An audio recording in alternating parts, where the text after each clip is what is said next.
23 বছর তোর জন্য তোর রসুল কাঁদছে। তায়েফের পাথরের আঘাতে পিঠটা চালনির মতো ছিদ্র বানায় ফেলছে, ক্ষুধার কষ্টে পেটে পাথর বাঁধছে দুইটা। উহুদের দান দান শহীদ করা রক্তে উহুদের মাঠে নবী পড়েছিল ঘন্টার পর ঘন্টা।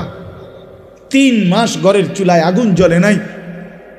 নবী বলবে, উম্মত এত কাঁদলাম, সারা রাত চোখের পানি ফেলে এশার পর থেকে ফজরের আজান পর্যন্ত নবী সাল্লাল্লাহু আলাইহি সাল্লাম উম্মতের জন্য কাঁদছেন, চোখের পানি ফেলছেন, দোয়া করছেন। বিনিময়ে উম্মত এই জিন্দেগি, এই আমল নামা। কোনদিন ফজরের নামাজ নাই, 30 বছর মিথ্যা, 40 বছর হারাম, 60 বছর বয়সও বিড়ি সিগারেট, 60 বছর বয়সও চায়ের দোকানে আড্ডা, টেলিভিশন আর নাচ গান। 40 বছর ঘরে প্রতিদিন রঙিন টেলিভিশন চলল, স্ত্রী বেপর্দা, মেয়েটাও বেপর্দা। হায় উম্মত, এ কি আমল নামা আনলাম? আল্লাহর কসম, নবীজির কাছে তো উম্মতের আমল নামা দেখানো হবে। এই বাপ, নবী সাল্লাল্লাহু আলাইহি সাল্লাম তো উম্মতের আমল নামা দেখবে। তো এই আমল নামা দেখলে কসম আল্লাহর, নবী চোখের পানি ছেড়ে দিবে আর কাঁদবে আর বলবে, উম্মত আমি শ্রেষ্ঠ নবী, তুমি আমার শ্রেষ্ঠ উম্মত। এই নিয়ে আমল নামা। আমি এই আমল নামা নিয়ে আল্লাহর সামনে কেমনে দাঁড়াবো? তোমার জন্য কেমনে সুপারিশ করবো? উম্মত কি বলবো? আমি কিভাবে মুখ দেখাবো? তুমি আমার এত বড় বেইজ্জতি কেমনে করলা? কি ব্যাপার? কোনো বাবা যদি কোনো ছেলেকে 6 বছর ঢাকা শহরে রাখা কোনো কলেজে পড়ায়, তারে মনে করেন 50 লাখ টাকা দিছে, এই পর্যন্ত বাবার সব বেচ্চা, 6 বছর পরে রেজাল্ট আসছে, সে ফেল। তো ওই বাপ কি পরিমাণ কাঁদবে যে, কিরে বাপ, আমার গত 6 বছরের এই রক্ত পানি করা টাকা, ঘাম বেজানো কলিজা ছেঁড়া টাকা, তোদের সুখের জন্য আমি 12 বছর বিদেশ করছি, তোদের সুখের জন্য আমি 28 বছর বিদেশ থাকলাম, কোনোদিন সুখ কি দেখি নাই। 12 ঘন্টা 14 ঘন্টা ডিউটি করে, এত কষ্ট করে বুকে বাইন্দা এক একটা টাকা রোজগার করে তোদেরকে দিছি, বিনিময়ে এই রেজাল্ট, বিনিময়ে এই ফলাফল। ওই বাবা কাঁদবে কিনা বলেন? ওই মা কাঁদবে কিনা বলেন? তো রাসূলুল্লাহ সাল্লাল্লাহু আলাইহি সাল্লাম কাঁদবে না?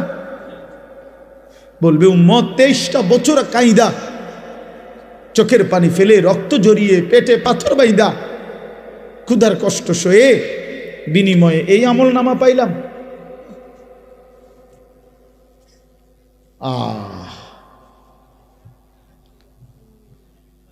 আপনি কি বলবেন? আপনি ভাবেন, আমি কি বলবো? আমি ভাবি। চলেন কথা শেষ, সবাই মিলেই ভাবেন, এটুকুই ভাবেন, কি দাঁড়াবেন, কি বলবেন? নবী সাল্লাল্লাহু আলাইহি সাল্লাম বলবেন এটা, উম্মত আর কত কাঁদলে তোমার দিল নরম হইতো? আমি আর কত রক্ত ঝরাইলে তোমার মন নরম হইতো? তুমি আমারে বলো উম্মত, আপনি কি জবাব দিবেন বলিয়েন? এত বড় বয়সকালে কেমনে বিড়ি খান? এই দুর্গন্ধওয়ালা মুখ নিয়ে নবী সাল্লাল্লাহু আলাইহি সাল্লামের সামনে কেমনে দাঁড়াইবেন? প্রিয় নবী সাল্লাল্লাহু আলাইহি ওয়াসাল্লাম 1 সেকেন্ডের জন্য কোনোদিন দুর্গন্ধ পছন্দ করতেন না, বলেন না? নবী সাল্লাল্লাহু আলাইহি সাল্লাম যে রাস্তা দিয়ে হাঁটতেন, পরবর্তী কেউ আসলে বুঝতো এখান দিয়েই নবী গেছে, কারণ মেশকের ঘ্রাণ ভাসতে থাকত। তার ঘাম মোবারক সাহাবীরা অপেক্ষা করত, ঘাম ঝরলে শিশিতে ভরবে, সেটাই পরবর্তীতে মেশক আম্বর হিসাবে ব্যবহার করবে। এই আপনারা শুনেন নাই কিনা আজকে প্রথম? কথা বলেন, এই তো অনেক পুরানো ওয়াজ, ঠিক কিনা বলেন? এই কথাগুলোর অর্থ কি? আল্লাহর নবী সাল্লাল্লাহু আলাইহি সাল্লাম বলছে, 3টি জিনিস পৃথিবীতে আমার সবচেয়ে প্রিয়। 1 নাম্বার আতর, সুগন্ধি। 2 নাম্বার আমার বিবি, আমার স্ত্রীরা আমার প্রিয়। 3 নাম্বার নামাজ। তার এক নম্বরে নবীর প্রিয় বস্তু ছিল দুনিয়াতে আতর, সুগন্ধি।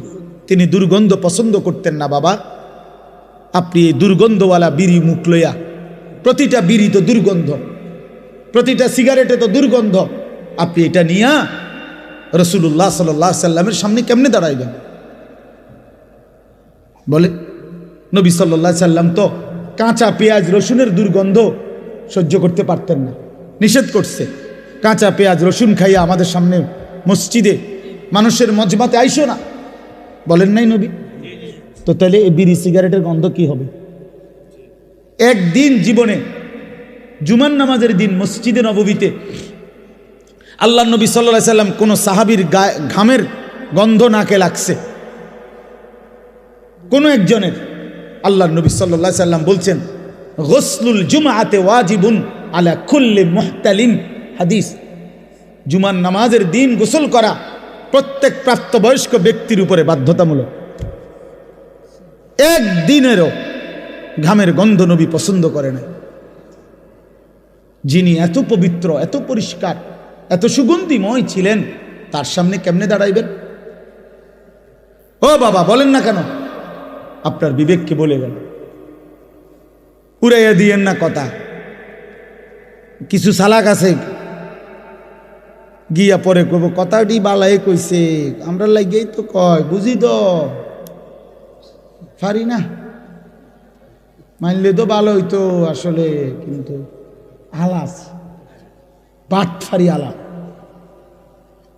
আলাপ করে, হঠাৎ মস্কারি করে, বুঝি তো আমরা তো কইছে, কথা তো বালাই কইছে, মানলে তো বালাই হইতো, ফারিদ না ভাতের থালা খাইতে রে, ভাত বাহ খানা, ভাত কতটি খাইয়া আবার চা দোয়ানে গিয়া আবার পেঁয়াজু খায়, আলুর চপ খায়, আবার বন খায়, আবার চা খায়, আবার বিড়ি খায়।